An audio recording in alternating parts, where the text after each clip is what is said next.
Today on the Uncomfortable Podcast, we have Chuck Isaac Aikens, founder of Tymoo and previous owner of Volume 9 Media. He shares his story how he used a little-known strategy called SEO to propel himself to new heights at a major bank, to becoming a digital marketer known for his work with Fortune 100 corporations, including Volkswagen and Dish Network and others. Hear about my failed attempt to sell hybrid.com to Volkswagen many years ago, and Chuck will share his insights as to how he would have engaged Volkswagen when proposing a domain acquisition, including their decision-making process, and who you should be talking to should it be the marketing team, the agency of record, or the web agency, and the typical timeline for such transactions. Additionally, we explore Chuck's perspectives on Google's search algorithms, the role of AI in content creation, and the irreplaceable value of human input in generating articles. At the end of the episode, we go down the rabbit hole a little bit while Chuck shares some very interesting facts about AI in general and how he helps his clients benefit from it. So, let's get it, dude.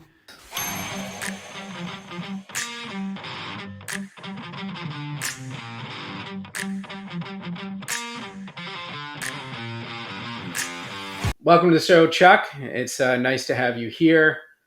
I think the best thing we can do is get started with you telling us a little bit about your background, your experience, and how you got into digital marketing.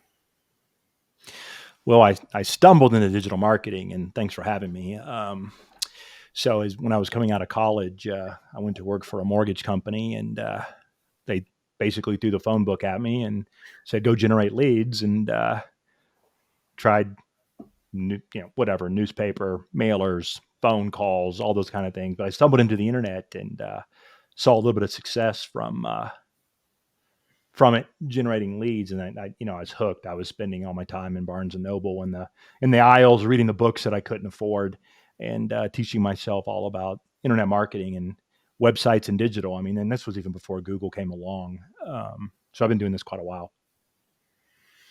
So when you first got your job in mortgages, you really didn't even start as a loan officer. You were just kind of like the lead gen guy or one of the lead gen people. Is that right? Well, I did start as a loan officer, and then I turned into the lead gen guy, and I was generating even more leads than I could handle. So I started selling them to my friends, because they were like, what are you doing over there? That's pretty cool. And I was like, well, I got some extra, and they'd give me money. And, I was generating enough leads to feed myself and, my other people in the business. It even caught the attention of the president of the company so much that he called me one day, and out of the blue, here I am, a little loan officer in Denver, Colorado, and, somewhere in California, the president CEO that calls you and says, hey, great job. You're killing it. We don't understand the internet, so please stop. And that was an interesting day because it really it's not what I thought would happen when you start to work for a company and you create success. I didn't expect to get told to stop. You would think that they would at least call you to their headquarters and kind of interrogate you and have you sit with the marketing team and figure out what you're really up to and what you could do to change it to make it something they were happy with and that everyone could benefit from, right? Yeah, you would think so. I think that was so early. It's in today's world, a lot of big companies they're afraid of AI and they're banning it. So, that was the internet at the time. They didn't know what to do with it. That's what happened when social media showed up. Nobody really understood, well, what do we do with Facebook? What do we do with IG? What are these silly little things that are showing up on people's phones? So anytime a new platforms, new technology shows up, it seems to be the response, that people are fearful until they understand it. What do you think they disliked the most about what you were doing? Now that I'm a marketer of 20 plus years, I didn't know what I was doing from a brand compliance standpoint, what I should say and not say. The internet was somewhat, not unregulated, that's the wrong word, but it was the wild, wild west. So, people were throwing crap up on MySpace and, all kinds of things were going on. So it's not that I was never mad at them. It just surprised me because, I thought it would get me a real, not that a loan officer isn't a real job, but it's 100% commission. Yep. I thought it would get me a real job or they would call me in and they would want me to work with them to understand it. But no, I mean, anymore, I mean, and even today, I mean, that a big brand's going to just stop until we can figure it out. So, yeah. So, I mean, I got it. So, and that's part of my, my journey throughout the years. It's really about really understanding what is going on at a macro level, so you can succeed at a micro level with whatever your enterprise or entrepreneurial spirit is leading you towards. You kind of got to understand, and that was one lesson I learned, is that big brands don't act rationally. I always feel like some of the decisions they make, that if you're in the boardroom or there was somebody that could probably explain from their point of view why they made that decision. It's kind of like when someone says, "My God, another bonehead decision by the United States government." I'm like, well, you probably don't know the whole story, and you probably don't know the whole situation they've got ourselves in. But I probably agree with the information we got that, yeah, it's Right. a pretty bad decision. Yeah. So when you got that call, you knew it was probably time to move on, right? Because once your leads dried up, then obviously your sales would dry up, and the opportunity wasn't as good as it used to be. So you're probably at a crossroads. So what did you do? Well, I remember exactly what I did. I lived in a little 2-bedroom apartment, with my girlfriend, and one bedroom was, where we slept. There was my office, and there was a whiteboard in there. And, I'm barely out of college. I don't have a lot of expenses. And I wrote the number down, and it was something like 3,000 a month. Mm-hmm. And I said, I've got 90 days. I'm going to hang my shingle, and I'm going to see if I can turn these leads that I'm generating for my friends into a viable business. And I have the 90 days to do it. I need to make $3,000 a month. I sit there at the countertop, and I came up with the idea of mortgage101.com, which was an educational portal to teach people how to go about their mortgage. And the thing that I did, I learned Cold Fusion. If anybody knows what that is, wow. But it's a programming language that was before AS, all kinds of things that came along after it. And I learned how to program mortgage calculators. I built mortgage calculators, Mm-hmm. built 10 of them. And then I went out to all the real estate websites on the internet, and I said, link to me, because I have a really cool mortgage calculator. And I private labeled to their look and feel, built a little system. So I had this little concept that I had with Mortgage 101, where I put mortgage calculators on about 40,000 realtor websites. Wow. Now, remember, Google wasn't around yet. And I remember the day that the first time I heard about Google, I was like, this is cool. And at the time, there were InfoSeek, Alta Vista, I mean, Yahoo. I mean, there were so many search engines. There were 20 search engines. And I even remember, like, I bought the InfoSeek algorithm because you could run it at your company and reverse engineered the program that they did. So Google came along and changed the game. But I remember the first day I went to Google and I typed in the word mortgage, and my website came up number one. You must have been proud. I didn't even understand what was about to happen, because all I had did is I had built something of value, which was a principal and interest calculator, or a payoff calculator, or buy versus rent, that someone would need, right, to think about the best mortgage choice, an ARM versus fixed, and then I got everyone to link to it. I had no idea that Google was going to build their entire algorithm off page rank and inbound links. So yeah, when that came along as Google gained steam, that website, I sold it way too early. It was the first. It was the first thing that I ever sold at, in the business world. Sold it for about $500,000, and there were some other people that were involved in it. And I am not independently wealthy by any means. Mm-hmm. I'm out here like probably everyone listening. I'm scrappy and getting by today. Well, it sold later for $6 million, but I was on the right path. So registered domain name, built out the content, built a bunch of links, and Google rewarded it. I got paid, but eventually it turned into something of even more value down the road. Where did that fall in with LendingTree? LendingTree was always a good place for me to get leads when I sold loans. Yeah, we were a competitor with LendingTree way back when, and the company I sold it with did make it to NASDAQ during the .com run, and and was a big player. So LendingTree, was the gorilla in the room with a burn rate that we hoped would be shorter than ours. But Yeah, their leads weren't cheap, and then there was Bankrate mhm. as well that we used Yep, to get a lot of leads from. And yep, then we had the same thing. We had the rates tables and the mortgage calculators, but what we had that they didn't for a long period, well, for about 10 years was the number one ranking on Google. So let me write that down. So is that when you ended up launching Volume 9? Yeah, after I sold Mortgage 101 and got out of the mortgage industry, I wanted to not be so vertically integrated. There was a lot of different things we did in the mortgage space. Yeah, we started in the SEO space, built websites, eventually brought in social media, but at the heart of it was always, I was never a media company or an ad company. I always built branded content to bring the audience in organically. Now you still pay, it's not free traffic. You still have to have a strategy and you buy assets and you build assets. But, the non-paid channel is what I've always focused on. Got it. And why do you feel that the non-paid channel is better than the paid channel? Or I why don't is know if that? I don't think that it's better or worse. When I talk to somebody, the first thing I try to figure out is, are you thinking more like an advertiser where you're going to buy the traffic? And there's nothing wrong with that. It's just Mm-hmm. a different game. Or are you gonna be a publisher? Are you gonna create content that your audience wants and they're gonna come consume that? And then your compensation is gonna be leads or sales. And that's how you're gonna get return on investment for the content that you make. Okay.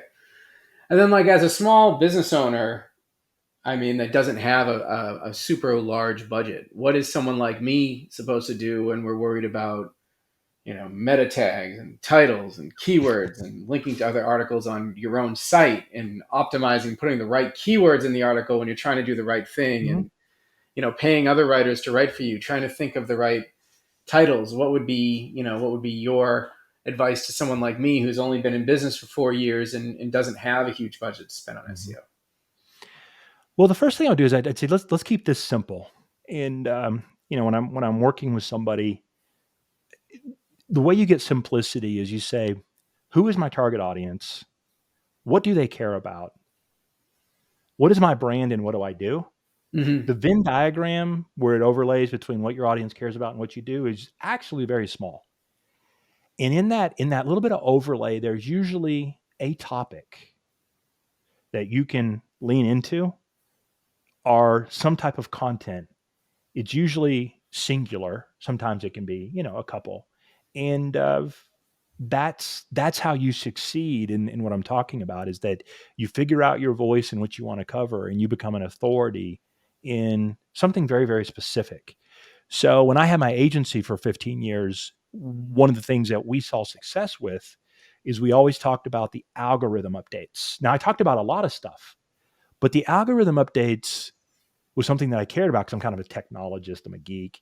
So I would write about it and it would be long and informative and people would like it. And Google kind of caught on to that. So we always ranked really high every time there was an algorithm update and I talked about it. Everything else we talked about, it never worked. It didn't engage people. It wasn't best content. It wasn't additive, Mm-hmm. right? It had already been covered by somebody else. Sure, there was search volume, but it wasn't my true voice. But in that space of just algorithm and algorithm updates in that space. That's what I would kind of tell somebody, even if you were doing Google ads. I mean, let's say you're spending $1,000 or even $5,000 a month. How many keywords can you bid on? How many campaigns can you run? How many different landing pages and offers are you going to test? You got to keep that simple if you're running a one, five, even $10,000 a month campaign. Same thing on the organic side. Like keep it simple. Uh, Figure out your voice, figure out your content theme, and even if you take it into LinkedIn or IG, those algorithms also reward you for being an expert, having experience. I'm using the EEAT model from Google, authority and trust on a particular topic. Uh-huh. You can stand out from all the noise out there that's online. But what most people do is they start chasing, this keyword and that keyword and this idea and that idea instead of saying, no, I'm going to become an expert or I care about this one thing. And that's usually now you can once you have one thing established, you can tangentially move to other keyword clusters and topics and thematical things. But all these machines out here running around between all the algorithms and the AI and how does Google rank this? I mean, they want to find the best content by the most experienced and authoritative people, and you don't just stumble into that with a blog post or two. You've really got to own a space and get out there and make yourself not only an expert, but to be seen as an expert. So when you're talking about that, I find that in my own experience with Google lately. I'm finding myself using ChatGPT more than Google, and that's because I'd say in the last few years, when I search for not just, I mean, if I search for domain broker, I see, different companies come up that offer domain brokerage or the ads. And then at the top, I'll see someone like Neil Patel who does like top 5 brokers. And then below that is another brokerage and maybe a different kind of service provider or something like that. And I feel like the results aren't as good as they used to be, and they're not as trustworthy as they were before. Whereas if I go to ChatGPT and I just say, hey, I'm looking for domain broker, he might suggest like 3 in a very basic setting, and I can say, oh, well, I want one that specializes in this or does that or whatever, and then it'll help me narrow it down. So why do you think a company like Google that really hurt when eHow was big, where I actually got the answer I worked for, like what do you think changed in the algorithm over the years that has made search come to this and the way it is? And I'm not the only one who feels this way. I actually was talking to someone about this, or a couple of people about this at a conference a couple of days ago. They believe the same thing. So what do you think their thinking is in the change of search results these days? Yeah, I have a thought for you on ChatGPT and how you were using it there. But to directly answer your question, um, Google's first guiding principle is to focus on the user, and all else will follow. Mm-hmm. And they have 10 guiding principles that they publish on their website, and that's number one. The reason I say that is that as Google fixed itself over the years and made a better search engine, even though they're already dominant through all their algorithm updates and machines teaching machines and AI writing AI. I mean, like we can't even wrap our mind around what Google does, right? Like they don't even know what they do sometimes. Like it just magically happens. But their outcome is the best search results possible. And to have the best search results and with the 10 links, what Google's first going to do something where they have diversity. So they want to have a couple domain name brokers. They want to have a couple review sites. They might want some instructional videos or articles. They might want something totally like that's so tangential. You're like, why is this guy even in the top 10? But that only leaves 2 or 3 spots for true domain name brokers. But Google's trying to return the best 10 results for the user experience so that they click them, come back and click others. So as they're trying to do that and people are interacting with the search results, if they like something, let's say users like a review site where they kind of did the shopping for them. Now, whether it's legit or not doesn't matter, but it appears to the searcher that somebody pre-researched this and they listed the top 3 domain name brokers. Well, users like that. And if users like it, then Google's going to like it. It's not because it's a better solution. Well, the data says it is if more people click on it and dwell on it and engage with it. So Yeah, you just got to realize Google's ultimate goal is to have as many searches as possible, to have as many ads so people click the ads. So, and they got to keep the users happy and they got to keep them coming back. So when you think about Google that way, or if you jump over to Amazon and think about what is Amazon truly trying to do when I optimize my content there? Or what's the use case for YouTube? What's Reddit? Why do people go to these different places? And what is happening on these? Even if somebody fires up a Slack channel, there's so many different places you could search. But what is the technology trying to accomplish? What does the business care about?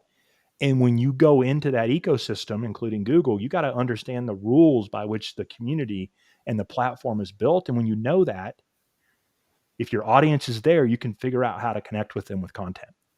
I know I brought up like a bazillion concepts there, but you just kind of got to remove yourself from as soon as you start saying meta tags and title tags and tech SEO, you yeah, kind of lose me a little bit because it's like, yeah, that's optimization you do after the fact. That's like due diligence you do after you're buying, after you have a potential buyer and a letter of intent, right? Like you don't do that. Like you don't have a fast website and perfect optimized content.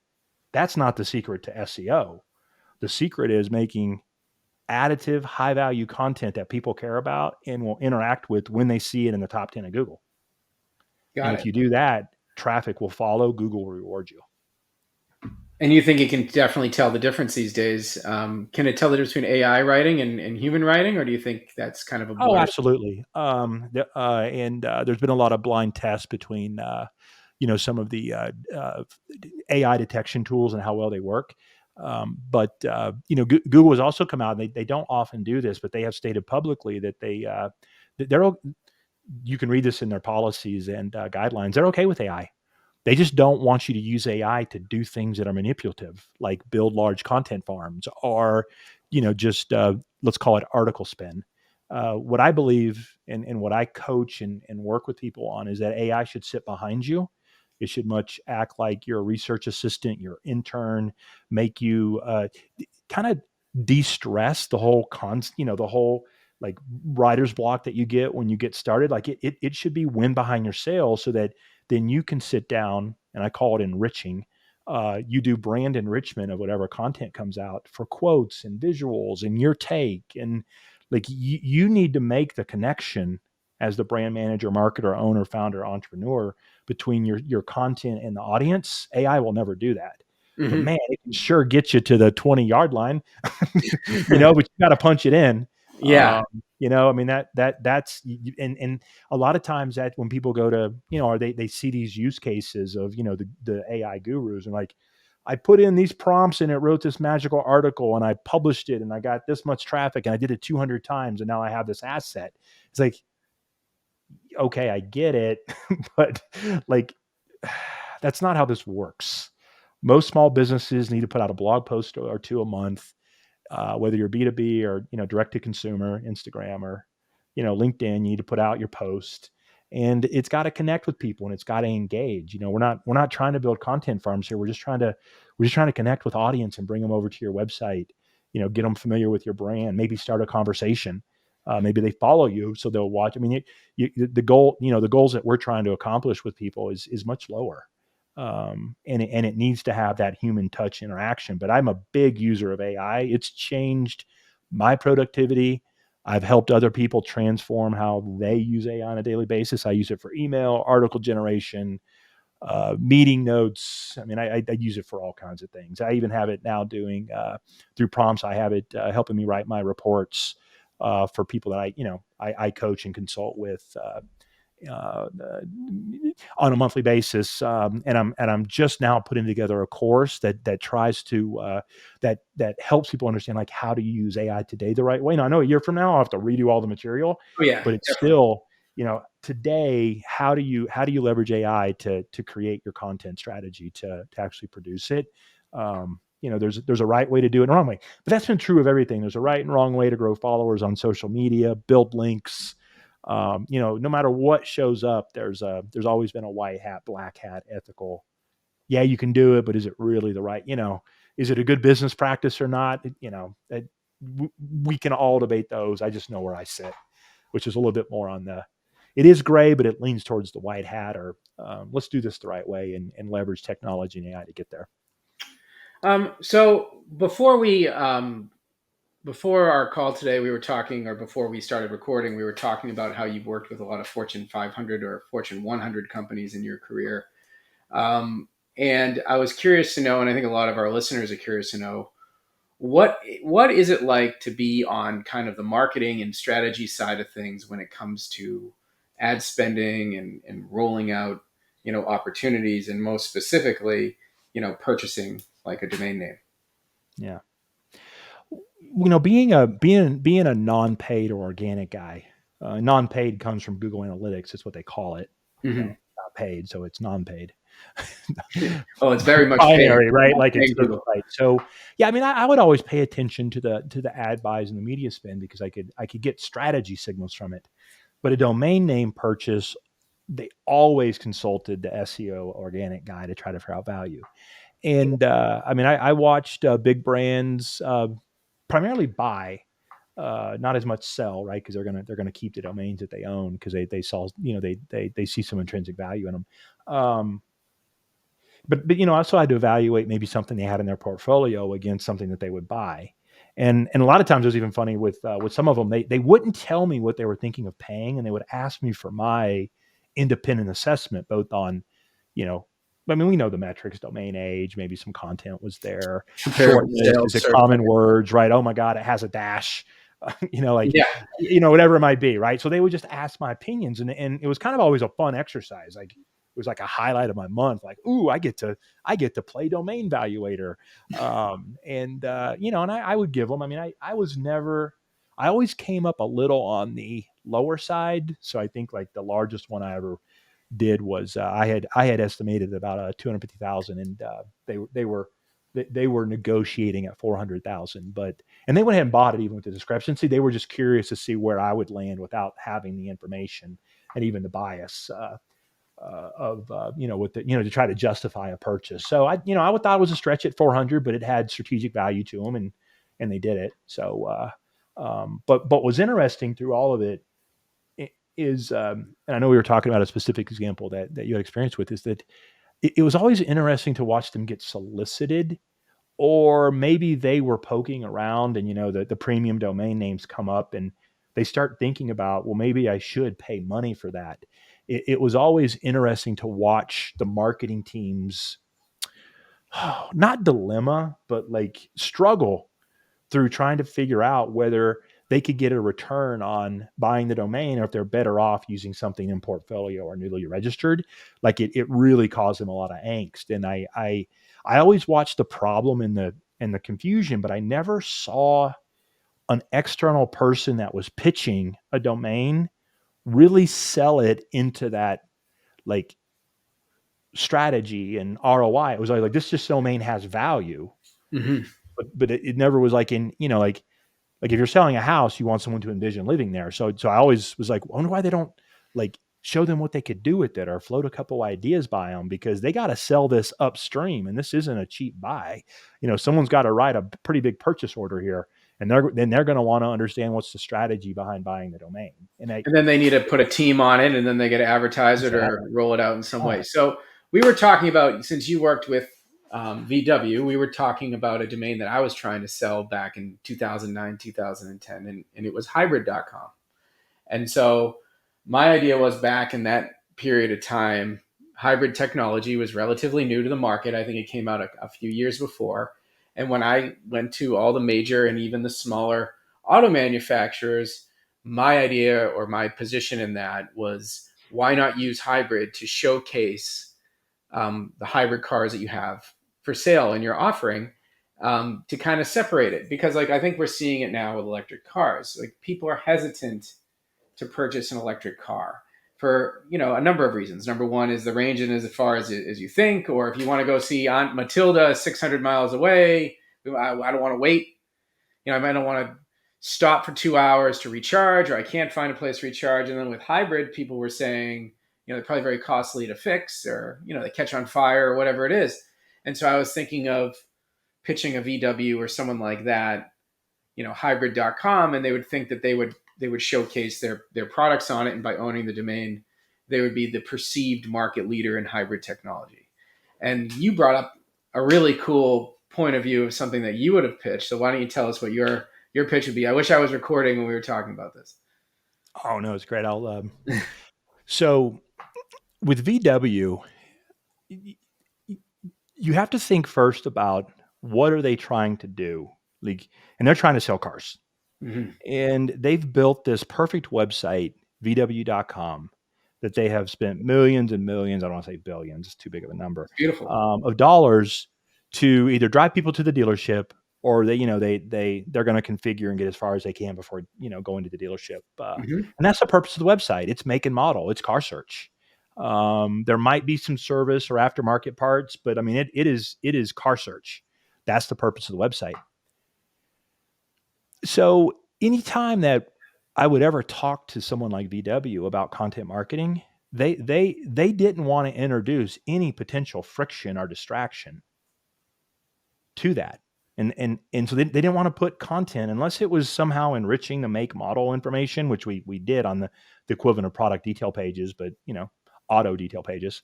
Content marketing couldn't fit in. So what I would have done with hybrid, I would have pitched them with hybrid.com. I would have pitched them shelf space, because number one, what VW wanted me to do, and they had the domain authority to do it, they wanted to rank VW.com/hybrid cars number one in Google. They may even have owned it. I don't know. I'd have to go back and look.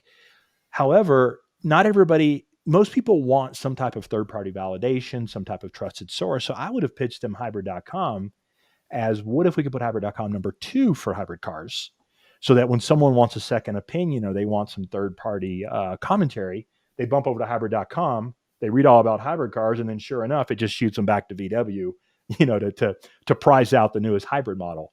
So brands can get behind things like that, because now you're solving two problems. You give them a content marketing play where they can introduce people to VW who are curious about hybrid cars in a non-threatening research way, without hurting the conversion rate on their main e-commerce site. And this was something that I've seen big brands do a lot, is that, what a small brand thinks about, they think about a microsite, right? Like, ooh, I have a pain product problem, or I have this new thing I'm doing. And so they build a 5 or 10 page website, or, whatever, 50 pages. What a big brand does is, if they want to own hybrid.com and hybrid cars and want to do it through content, they're going to produce 100, 200, 300 pages and be the comprehensive resource, and lean into that, and then drive all the traffic back to the e-com or the car search site.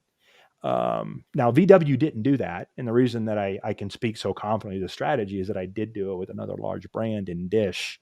They had the same problem. We tried to put content on their website, and Dish Network, as it became dish.com, we figured out analytically that putting the content on the website distracted people, because they wanted to read about, when were the prince and princess getting married, or what time is this football game on, or when's my next episode drop. They would get distracted by these entertainment questions, and they would forget to finish the checkout. So what we did is we acquired and built Dish TV. And this was almost before WordPress. Like, no one had heard of WordPress. This was back in the blogger.com days. Yeah. We started producing 3 times a day entertainment posts, well before, like I said, before blogging is the, the machine it is now. And sure enough, we started building traffic, and Dish.com sponsored Dish TV. I mean, it was branded, and I mean, everybody knew what was going on, and we just fed people into the satellite package e-commerce engine.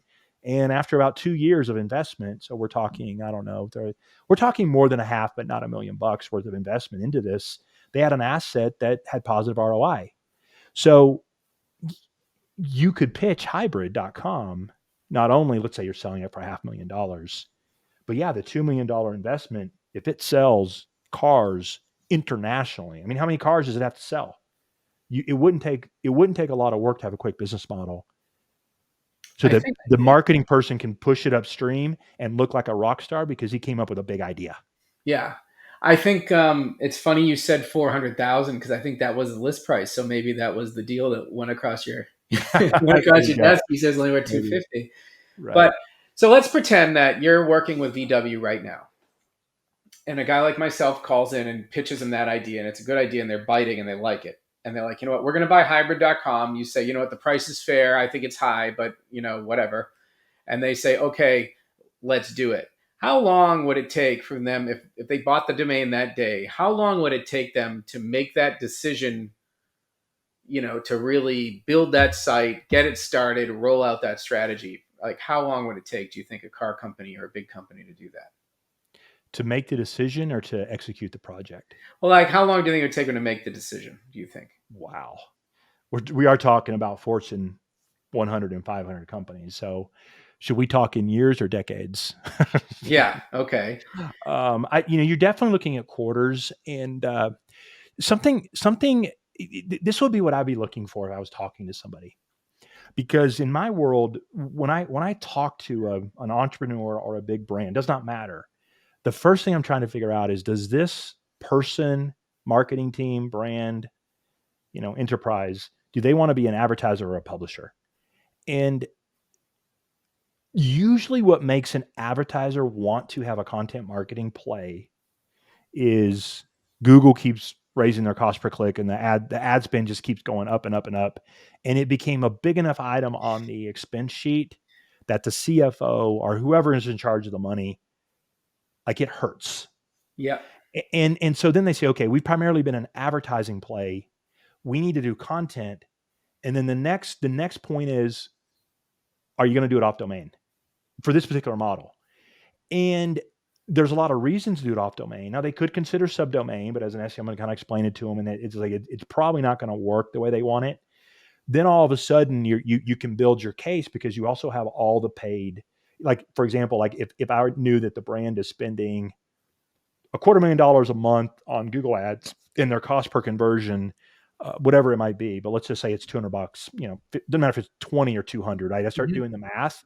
I can start extrapolating what the value of that would be, and help them through that decision. But I mean, you can take a $10,000 purchase order, and it can take a quarter to get it through corporate America. So what's a $500,000 going to take, unless you already have corporate or boardroom initiative, and then all it's greased. If you have to convince them to spend this, like if you can't get them, it's going to be very hard for someone to enter the equation and convince them of the content publishing alternative path. They kind of need to get there on their own through self-diagnosis. Mm-hmm. And you got to have an internal champion. So I would often play that to help them understand it. But you would get signals, if you pitched it to 50 or 100 people, you'd be looking for, I wonder who's spending a crap load of money on Google Ads. I wonder if I can look up their data, cost per click data, like with a SpyFu or SEMrush, and then kind of start to work through, hey, if you had this other play, like all of a sudden you're having a business conversation, not a domain name conversation, and right, whatever domain name they pick, because there might be other ones that they're considering. I mean, that you got to hope that your content play kind of fits in like hybrid.com here better. So, I mean, because it's just like anything. Even if you're gonna buy a house or buy a car, I mean, it doesn't stop on the day you purchase it. You need to understand what you're going to do with the house. You need to understand the enjoyment you're going to get from the car. They got to know what they're going to do with the domain name. You're never going to get the money. Got it. So then, sticking with this subject with hybrid.com or any, what are your feelings about exact match domains? Meaning it's exactly about the product or service they're offering. It's very helpful. I mean, historically, the exact match domains did really, really well. I think that I think there's a little more lenience with Google, but I mean, it's absolutely going to give you. It's going to help you leverage. To have the exact match, and when you can get exact match to your brand name or to your whatever problem you're trying to solve, whatever education, you're like, oh, I had Mortgage 101. So hybrid to represent hybrid technology or even hybrid car technology. And I would say cars would be where you start. You can get more comprehensive, whatever that means. Is the next most important thing, though, is that hybrid's that's a big topic. Even hybrid cars is big. So if your exact match is that broad, that's a big content play. When you work downstream and you try to find more of a niche content play, when you can take an exact match plus be focused on that topic, I mean, now you're running downhill, not because Google rewards the exact match, but it works for your branding. When people see the domain on social or search, they're going to be more likely to click. Like, it's just more of an all-inclusive solution. That your exact match is geared towards your content strategy and the brand supports it. Like if it was a triangle, you got all three working for you. I mean, it doesn't mean you can't do it without an exact match. And it might be, I don't want to say it's the least important out of the three. But man, it is really nice when the brand and the exact matches up to the topical content. Well, yeah, like you search credit cards on Google, you're going to see creditcards.com, but you're also going to see like Visa and then Yeah. like other, travel, related credit cards and whatnot. So like you said, there's going to be a mixture of results. So sticking with the big Fortune 100s or large companies, right? And so when I was trying to sell into car manufacturing and I've tried to sell into other massive companies, a lot of the times they have in some of the data mining sites that I use to find the decision makers of these companies will also let you know of the media company that they're using or the advertising agency that they use or people that help as a third party for their advertising. Do you think it's worth contacting those advertising agencies or those media buying agencies, or should you go first to the lion's head first or the snake's head first and then get told to go there? Boy, and that's a great question. In my experience, first, the relationship between organic and paid as it relates to agencies Hmm. is interesting because in the agency world, someone's the agency of record, the lead, and it's often the paid media company because it's the largest budget and largest fee. And what most paid media companies want to do is they want to control all of the decisions. So, yes, if you want, I mean, they're going to be a player in this, but their job as an agency to make money is to keep this simple. And introducing a new domain name is not simple. It's very disruptive to media spending and buying. So just know that, right? If you're going to change someone's domain and they're going to go through a website project and that's going to take, I mean, like they're just freaking rolling their eyes. Yeah. So you do have to talk that is a stakeholder and it's a very important stakeholder unless they, yeah, but why, you see what I'm saying? Like if the original piece was that you're going to be more of a publisher, build your own content. I mean, that is anti-paid search agency by default. And right. Like it's just not how they're built. Now they're going to have an SEO team maybe, and like, maybe you can get talking to them, but I don't know. I don't know if it would work or not, but I would go down the website path because somewhere in the brand, whether it's a web agency, which would be ideal, but if they're managing the website internally, which most big brands do, but Hmm. then they have the heavy lift technology, they don't, they do have web agency, like those that's who people go to first. Like they go to them and say, do you have any domains that I don't know about? Number one. And then number two, if you don't have it, can you get it for me? I mean, they're going to talk to the IT guys, the Okay. web guys. That's Yeah. who the marketer is going to go talk to. Not, I don't know of many CMOs that would go to the paid search agency and start asking them about brand domains and content and all those kind of things. So that's just my experience. Hmm. But I feel that a particular agency only can hold one position, even if they're the AOR, and the paid media agency doesn't usually. Yeah, they'll want a landing page or they'll want some creative for their ad display, but they're not managing the website. They're not running content. They're not doing heavy SEO. They're doing tech SEO and maybe a little light optimization, but they're not, they probably won't lead a domain thing like this unless it's a domain name for a marketing campaign. Got it. If it's a tangential marketing campaign and they need a domain for it, they'll do it. But I don't know that they're going to pay a premium for that because it doesn't, like, I just need a domain name to land traffic on. I can put anything in the world into Google Ads, unless you Yeah. can show that it's going to improve conversion. So I don't know. That just gives people my opinion, on the matter. But I would lean towards web agency and IT guys over media spend. I've found myself approaching those third party agencies, and I really haven't had much luck. And I've asked some other folks, and I think they're a little disenchanted by their experience, and they say, well, they can't mark it up like you can on Google Ad spend, so they don't want you to Right. take up their budget. And I mean that's Exactly. kind of a crappy thing to say, but either way, it doesn't matter. It's not leading to a sale, I guess. So Right. that's kind of two dead ends there. So one of the other things that we've been talking considerably about, to change the subject slightly here, is talking more about AI.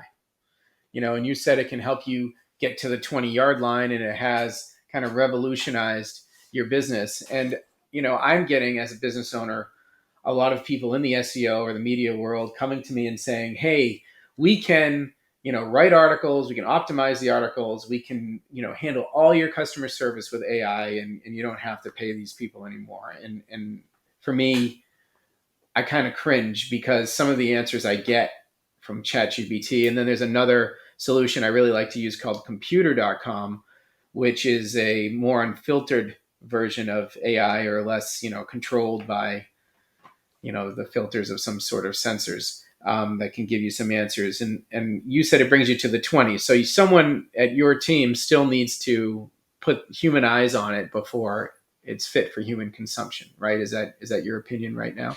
Yeah, absolutely. The first thing I think about is, I use a word called co-create, and the co-create is the brand. Usually, sometimes it's a marketing person, sometimes it's the founder entrepreneur. Um, there's AI, and then I'm playing a role as a coach, SEO, content guy. The three of us together can pull this off, meaning that I can get ahead of the audience. I can run all the tools and the analytics. I can come up with content strategy. I can help you find your voice. I can push that through AI and give it to you. And that's the 20-yard line. But it cannot, and I've tried it and I've done it. I've gen stuff up and published. I've ran it through the optimizers and published. I've hooked up chat bots. I'm even working with somebody who's trying to put an avatar at their barbershop in a kiosk to greet people as they come in. So I mean, Air AI is doing sales calls. Like I've looked at every use case possible, and I understand where it's at, and it can do some things, but you need to figure out what it can do for you and not do for you. And I agree with you. Like to gin up an article and just throw it out there. One, it's not additive. I mean, if it came from a large language model processed by AI prompts and then you published it, you kind of just added, you added another page to the billion that are out there. I doubt it's going to succeed because it was already known information. Why would Well, Google that's want the to other use it? problem, right? You're not adding any value to the Right. world. You're just reprinting You're what's just there. reprinting. And there's some, I mean, there's some things that need reprint, particularly if they're brand new topics and but really what you need to do is that you would use it like you have this idea. Maybe you really want to build a guide, a guide to shopping for hybrid cars. And it's going to be a compilation of 25 to 30 pages from beginning to end. And really it's that you're assembling your thought process and how you would shop. AI can help you write every one of these articles. I'm putting together a course right now that teaches people how to do this, and I used AI to produce it. But AI didn't get in front of the camera and talk for me. It just helped me understand my curriculum, my coursework, my quizzes. How would I build the best course possible to create a transformational experience for someone who takes it? But I'm still the one in front of the camera. I'm still the one answering the one-on-one questions. I'm still having the monthly call with you for you to learn. These are examples of like AI should be behind you, and my God, you can leverage to do some really cool things. But it's not that last mile. That's still you. That's still the brand. That's what people are going to pay for. If you do it the other way, then yeah, you are. I mean, you're creating something where AI has replaced, brings no value, and someone else can do it. And like if you're building a product or a service, right? I mean, you're not going to look at everyone else and copy exactly what they do and think that's going to sell in the marketplace. Why Yeah. would you think that would happen with content? Yeah. You have to have a take. You have to enrich your content, but you can use AI to get there really, really fast. A year ago, let's say a year and a half, predate December and January of last year when OpenAI took the market by storm. I've probably produced 10,000, 50,000 articles over, the last couple of years. The average cost to produce about $500-$600. And a lot of that was, a good part of that was copywriting and research and all those different type of things. What I did is I just re-engineered. You're still going to spend $300, $400, $500, but in the old days, you would get, kind of a vanilla looking written, even if it was by a good writer, 800 words, 700 words. Now I can cover multiple topics, put out 3,000 to 5,000 words, add visuals, enrich it with quotes, publish it and boost it on social media for the same $500 or $600. So it's not that I cut cost. I'm putting out better content that the audience cares about because of, because I can get AI involved in the process. So me, AI, and the brand person, we can make hay together. And that's a great way to think about it because I understand how it works and can teach you, but only the brand. And then we can use AI together so that there's less stress, right? No writer's block, kind of get you started, but we can leverage it together to put out, the type of things that the audience is looking for. I'm kind of picturing that a carpenter comes in and redoes your kitchen, but then it really comes down to the finish work carpenter who comes Oh in with the yeah. custom wood that really makes it pop, right? And that's you now, rather than being the carpenter and the finish carpenter 5 years Yeah. ago. And Right. I think that I do see it helping me in my own life, but yeah, I'm unwilling to trust it all the way. And I find it interesting Mhm. that there are people advertising that right now. And I'm sure there's going Yeah. to be companies that trust that it's going to be good all the time. And Yeah.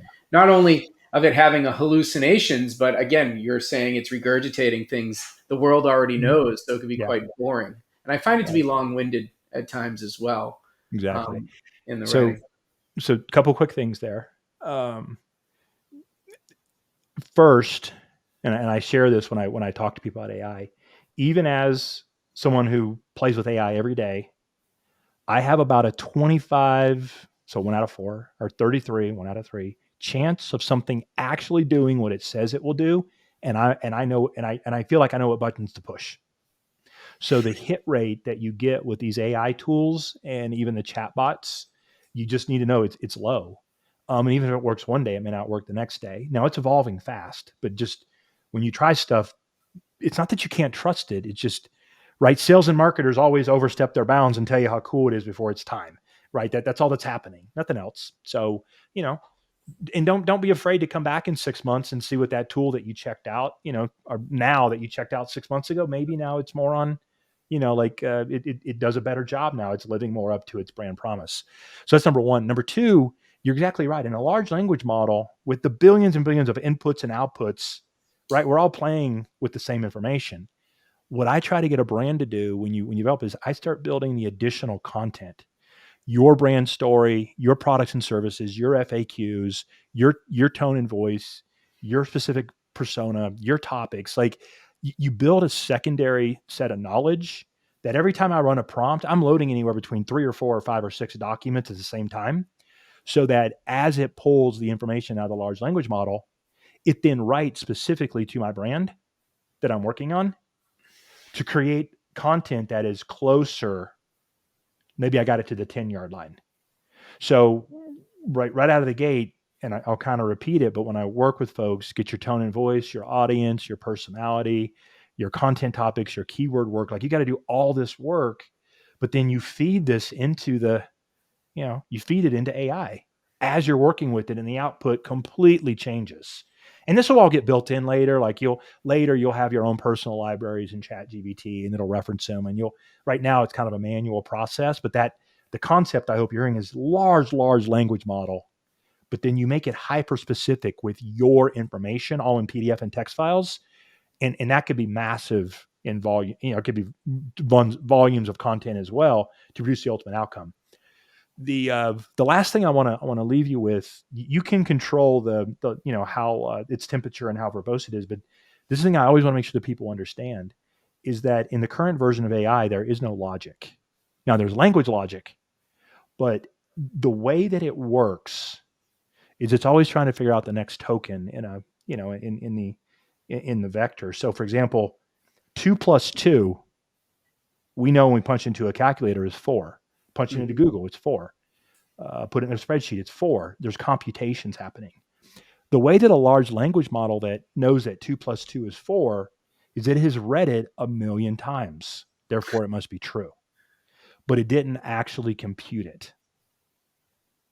And so when we say we're dealing with a large language model, a chat bot, we sometimes think it can do things that are logical. But it can't. And that's where you have to feed it with these additional inputs to help it arrive at where you want it to go, because it is just figuring out the next word that most makes sense to Got be it. next, So not don't that's the ask it most about logical politics. word. Right. Don't ask it about politics, right? Because right. And that's why, I mean, but I think when you kind of get some of these core concepts down, like, I got to add my own docs to this thing. Oh, I have to, it can be analytical, but it's not doing math the way I think it is. Now it's going to, and it will sooner than later. That's what the OpenAI aha moment was back in October and November, is that it's not public information, but speculation is it added 2 plus 2. And it was such a breakthrough that, and Sam Altman wanted to release it, but the board wanted to keep it. We had the big, brouhaha. If you follow AI at all, they fired him for a week, brought him back. But, it was all because they were having internal arguments because AI added 2 plus 2. That's what it was about. I didn't know that. I thought it was some sort of company politics going on, but that was the root of the argument. That was my take. I mean, it did then turn into company politics because OpenAI is a I don't know the right word for it. I don't know if it's a B Corp or a philanthropical, but it's not a for-profit business the way that Google and Amazon started. Right, where they're trying to monetize. Now Sam is trying to monetize. Like right now, he's trying to take down NVIDIA. Like he wants to make the chip, so he doesn't have to pay NVIDIA all the money. But that's the internal thing with OpenAI, and they have they have the market leadership right now, but that's a unique challenge they're going to face because they have this internal. Well, what are they trying to serve? Are they serving mankind through the foundation, or they want to make a crap load of money for all the people that are tied up with stock? And now you got Microsoft involved in their Copilot product, and they're now on the board. So those things a mess. I love that kind of stuff because understanding the ecosystem helps you understand how to play the game. Yeah, I mean and then also kind of like the incestuous relationship of the people that have worked at each organization and knowing each other, and then investment and Right. and Right. then the other investors and the other business partners that are working with them, and the hosting providers and all the different service people are all they intermingled with each other, providing different services. So it's whether they're competitors or co-working, people or whatever. I mean, it's going to be interesting what they all come up with. And what's always amazing to me is when OpenAI came out with ChatGPT, but then like only a month later, or a few weeks later, Microsoft launched theirs, and then Google launched theirs, or in whatever order. And it's like, were they all not sharing information, and they were all that close? It's almost kind of like you look at World War II with the atom bomb and the Mm-hmm. jet engine, where you had multiple countries working on it, and they were Yeah. all so close. And the Germans seemed to have the best jet fighter, and then the U.S. got the atom bomb. And were spies stealing the information and sharing it to get like different countries to different spots or different companies? It just seems way too coincidental that they Yeah. all launched around a similar time, something so Yeah. unbelievable, right? Jeff, you can do your own research. I'm speaking somewhat out of my knowledge base, but when I've read the different computer science books and the true leaders of AI back from the 70s and 80s and 90s when these first concepts came along, they predicted with some accuracy that this would happen around this time. Wow. And they forward project this all the way out to about 2075. And there's different versions of AI that will happen at different times based on the computing power and how technology should follow, like Moore's law and stuff. So honestly, the way that you're describing it, we're right on track for how they thought this would evolve over time from a pure, like the way that physics have to think about black holes. The true computer sciences, the forefathers of AI, they have predicted and they wrote books about it, and you can read about it, and it's eerily, you know, it, accurate. And just because I had a friend last night at dinner ask me, because he asked me what I was doing, I told him about the AI project I'm working on where I'm teaching brands how to leverage it at the tidal wave content. And he said, "Well, what do you think of AI?" And I said, "Well, before I tell you what I think about it, the computer scientist says there's only two outcomes. We're either, it's going to be our friend and we're going to live to be 250 and it's going to improve our quality of life, or it's going to kill us. Those are the only two outcomes. It's very binary." Yeah. And now we won't see it in our lifetime. This is going to be a 2075, 2100 type, before we get there to where it can have that kind of presence. But that's why people are afraid of it, because of that outcome. Not, I don't need a fear monger. I don't need to I don't need to know which outcome is going to take place. I Yeah. just Well, know this is what's happening today. But you can learn a little bit about this evolution and how things might progress by just poking around a little bit and reading some of the conspiracy theories, or reading about, some of the things that the original computer scientists thought about. So I find it fascinating, but it's just like it's like the SEO algorithms that Google built, and the machine learning, and then social media came around, and the dopamine releases that the algorithms were built to do. Now we're just in AI. So in my professional career, this is just another technology showing up that people are somewhat afraid of. They don't know how to use. And I love it. I like deciphering it, decoding it, and then helping the scrappy emerging brands. I love big brands too. They got money, but my passion is helping entrepreneurs and smaller brands you know leverage that information and create success. all right. So I know you got to go shortly, like in a minute or two. One last question. How do you see, when you look at Google or even Yahoo, when they're implementing AI at the very top of the page now?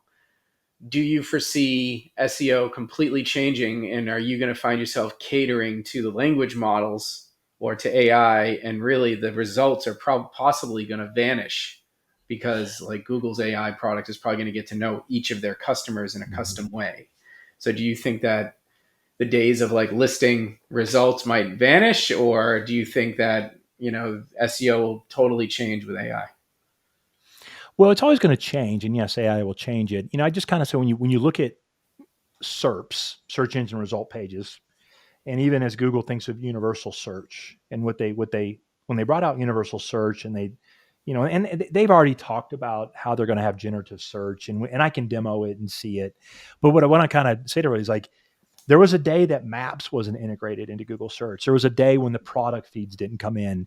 There was a day when there wasn't restaurants and airlines. Like Google has added different windows into, right, like it wants to bring the world's knowledge to you through search or Mm-hmm. through their browsers. They don't even like they have the concept of a zero click search. Like they just know what you want magically, which is not out of the question if you carry a Google phone. Now, working backwards, sorry, as a tangent, is that introducing AI is just another part of the search results. And the reason that when Google introduces them, what they're going to be looking for, because remember, focus on the user knowledge will follow. If it enriches the search results page and people interact with it and they can figure out how to make money off of it, hell yeah, it's going to be all over the search results. Yeah. However, if it doesn't quite meet that case, then they're not going to bring it in. And we just won't know. And it'll probably be very like, just like sometimes you see maps and sometimes you don't. You Mm-hmm. get food when you do a recipe search, you get different results. When you're looking for when the ball game will come on, you might, every result is different. The same thing will happen here. But what I would say as a marketer is more important is to go up a level and say, what's happened today for the people you want to reach in marketing? And as you think about the value of a domain name as being the hub of the brand, is Mm-hmm. that users are going everywhere in addition to search. They'll do search and there's use cases. We know they're all over social media.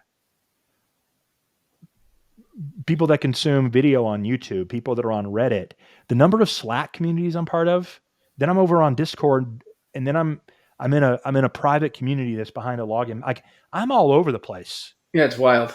right? Like to think that whether or not Google introduces AI into the search results is that big of a ripple when you think about going to where your audience is and all the different places you've got to interact with them. I'd kind of say it's a moot point. Like if people start using ChatGPT more, right? But we know that ChatGPT, whenever you do it and you do web access, it's kind of bringing in the top results anyway. But I'd even say from a linking standpoint, wow, if I can get in the large language model and get a citation and people copy that and put it on their website as a citation, I've now earned a backlink. So I just think you got to lean into it and say, how do you, not if you're going to leverage a large language model, absolutely, you should leverage it and then hope that because you leverage it, Google does introduce it. But getting into Bard is going to be different than getting into Claude, going to be different than getting into Chat GPT.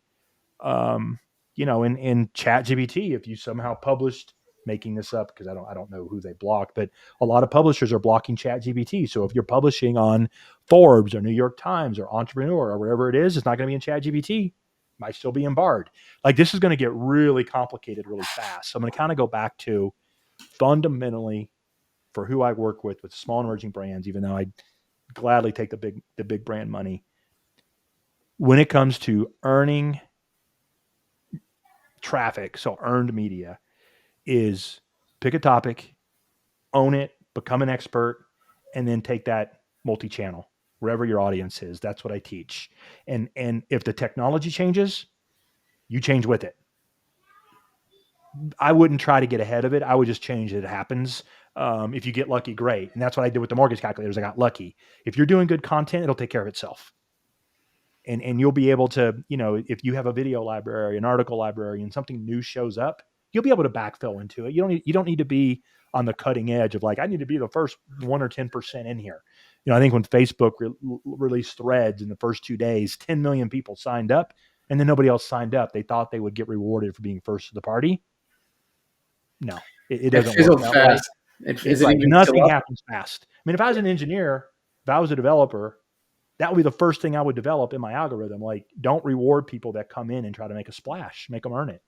So if I'm on LinkedIn, if I'm on Google with a new domain, I'm in the sandbox. I just know I am for 3 to 6 months. If I go into LinkedIn, they're not going to, they're not gonna distribute me until I prove myself. Go to YouTube and I'm putting out videos. I mean, I got to prove myself before they're going to just pick me up and start showing me to their users and audience. And it So makes sense. It makes total sense. Why do yeah, you want to see someone who's made one video? I mean, exactly.